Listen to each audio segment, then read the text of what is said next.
my garage tonight, and I figured it'd be a good time to improve a design flaw in my workbench. Now, if you've seen in previous videos, I have a kind of a quick vise system where you just loosen that, pull this out, and then you can lock it back down. Works great. And, well, if you go too far, you'll see there's a notch and a red line where you stop. But the problem is, if somebody comes in here that's not familiar, they might loosen that. Oh, okay, yeah, great setup.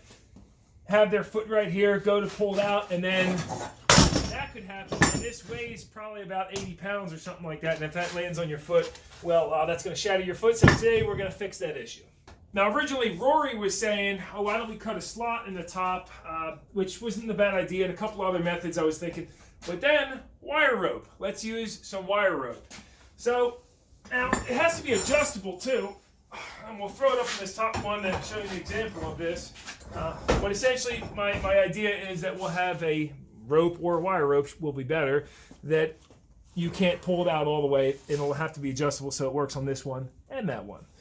All right, you can see we had to break out a lot of junk. There were quite a few challenges to overcome, but I think we got it. Basically, the way it usually sits down here, so it's going to hang out the back like so. And if somebody comes along and tries to yank it out, well, I didn't even test this yet, so let's stay clear. But why is she not moving? No, there you go. It was just pushed in too far. Boom! All right, it's locked out. The, what's that called? A clevis? Shackle. A shackle caught it. So if we want to remove it now, I'm probably going to get like a bigger locking carabiner or something, but for now I just got this shackle on here, whatever. Again, it usually stays down here. It's kind of rare that I have to put it up the top, but we'll undo that. Now, I should be able to pull the whole thing out without it getting hooked up, but we'll just, well, you know what, better yet, you yank this whole thing out, actually. Yank the whole guy out of there. You're like, all right, I'm going to do my transfer. And then you put it up here. And now this adjustable loop can easily be slid through, and we'll use the other loop. So this small loop gets put into a hole that's drilled in the table, but unfortunately there's another design flaw that we didn't foresee. Was that a new bolt? Yeah, but look, now you can't push it all the way out. You can't push it all the way in, but you would never have to push the vise. You don't need to. Yeah. Yeah, you because the edge of the vise is at the edge of the table. Exactly. That's a design feature. So now if I pull this out, boom, it's locked out before the red. And push that back and forth again so we can all see. Yeah, so I'll yank it as hard as I can. Can't pull it out. Looks good. We're locked.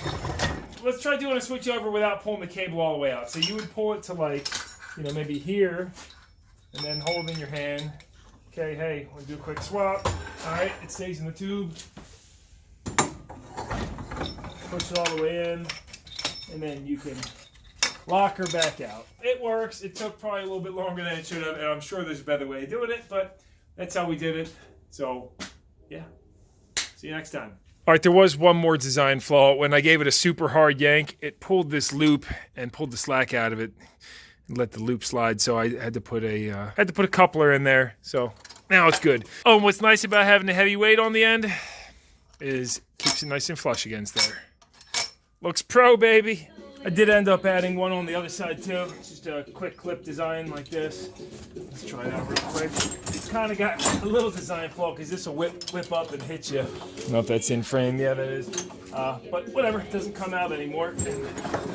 And the other side's heavy enough to pull this back in because I just used a, where the heck is it? Old timing chain idler pulley from the last video I did. So that works. Safety first, right? Funniest thing though, when we were filming this yesterday, luckily no one was hurt, but when Rory went to go try pulling this out, our first design failed. It pulled out, he wasn't ready for it, and came about this close to hitting his foot, and the 2-inch square tubing actually came down and hit the floor. You can see where it bounced a couple times, and it actually damaged the cable too. The aircraft cable almost cut it in two, so that would have definitely cut his toe off. And well, that's why I put this on here, so that fortunately will not happen to anybody else in the future.